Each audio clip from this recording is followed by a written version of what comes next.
समस्त संस्कृतानुरागी बंधुओं एवं छात्रों, संस्कृत दीपम इस श्रृंखला में आप सबका हार्दिक स्वागत है। बंधुओं, वैसे तो संस्कृत भाषा संवर्धन हेतु अनेक लोगों ने प्रयास किए हैं। मैं भी एक संस्कृत प्रेमी होने के नाते विश्व की सबसे प्राचीन, वैज्ञानिक एवं समृद्ध भाषा को जन जन तक पहुंचाने का प्रयास करने जा रहा हूं। मेरा यह प्रयास रहेगा कि इस भाषा को लोग सीखें, समझें, पढ़ें एवं बोलें।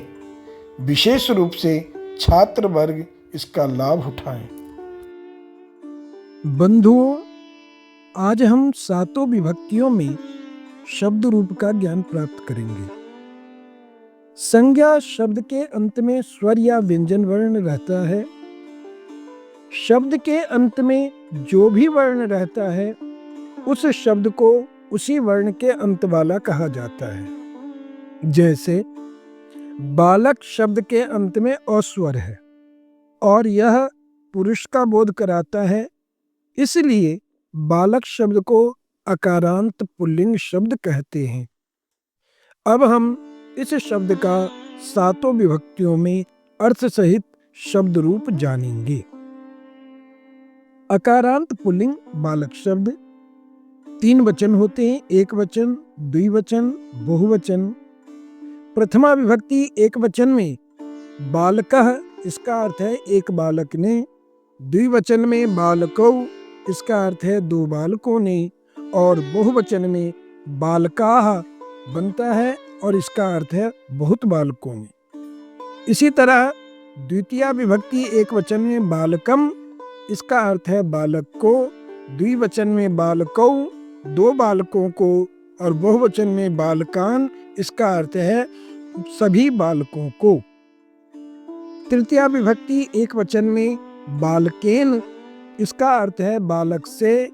द्विवचन में बालकाभ्याम, इसका अर्थ है 2 बालकों से। और बहुवचन में बालकैहि, इसका अर्थ है सभी बालकों से। चतुर्थी विभक्ति एक वचन में बालकाय, इसका अर्थ है बालक के लिए। द्विवचन में बालकाभ्याम, इसका अर्थ है 2 बालकों के लिए। और बहुवचन में बालकेभ्यः, इसका अर्थ है सभी बालकों के लिए। पंचमी विभक्ति एक वचन में बालकात्, इसका अर्थ है बालक से। द्विवचन में बालकाभ्याम, इसका अर्थ है 2 बालकों से। और बहुवचन में बालकेभ्यः, इसका अर्थ है सभी बालकों से। षष्ठी विभक्ति एक वचन में रूप बनता है बालकस्य, इसका अर्थ है बालक का या बालक के या बालक की। द्विवचन में बालकयोः, इसका अर्थ है 2 बालकों का। और बहुवचन में बालकानाम, इसका अर्थ है सभी बालकों का। सप्तमी विभक्ति एक वचन में रूप बनता है बालके, इसका अर्थ है बालक में या बालक पर। द्विवचन में रूप बनता है बालकयोः, 2 बालकों में। और बहुवचन में रूप बनता है बालकेषु, सभी बालकों में या सभी बालकों पर।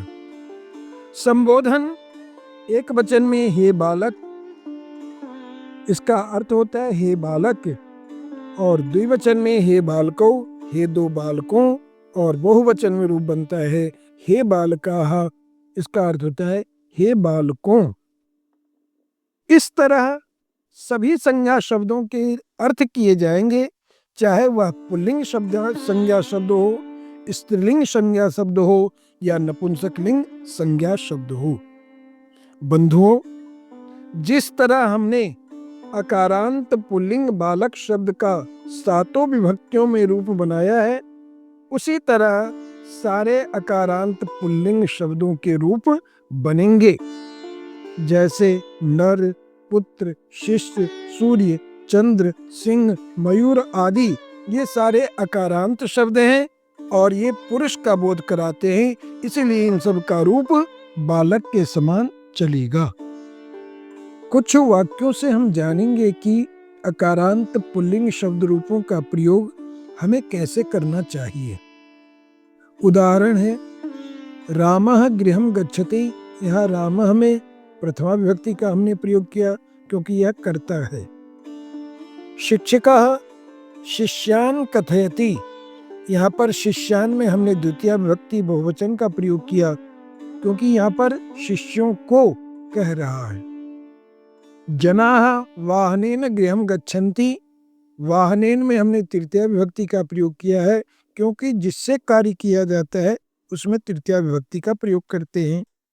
माता पुत्राय दुग्धम ददाति, यहाँ पुत्राय में हमने चतुर्थी विभक्ति का प्रयोग किया क्योंकि इसका अर्थ होता है पुत्र के लिए। आम्रम वृक्षात पतति, तो यहाँ पर आम वृक्ष से गिरता है, तो यहाँ वृक्ष से अलग हो रहा है इसलिए वृक्ष में पंचमी विभक्ति का प्रयोग किया। लक्ष्मणः रामस्य अनुजः अस्ति, लक्ष्मण राम का छोटा भाई है, यह राम का यह अर्थ आ रहा है इसलिए षष्ठी विभक्ति लगाया। और वानराः वृक्षे तिष्ठन्ति, बंदर वृक्ष पर रहते हैं, तो यहाँ पर वृक्ष पर इसलिए पर चिन्ह होने के कारण सप्तमी विभक्ति का हमने प्रयोग किया है। हे बालक अत्र आगच्छ, हे बालक यहाँ आओ, यहाँ पर संबोधन किया गया है बालक को, इसीलिए हे बालक प्रयोग किया गया है। इस तरह से हम कारक के चिन्हों के आधार पर वाक्यों में विभक्तियों का रूप बना सकते हैं।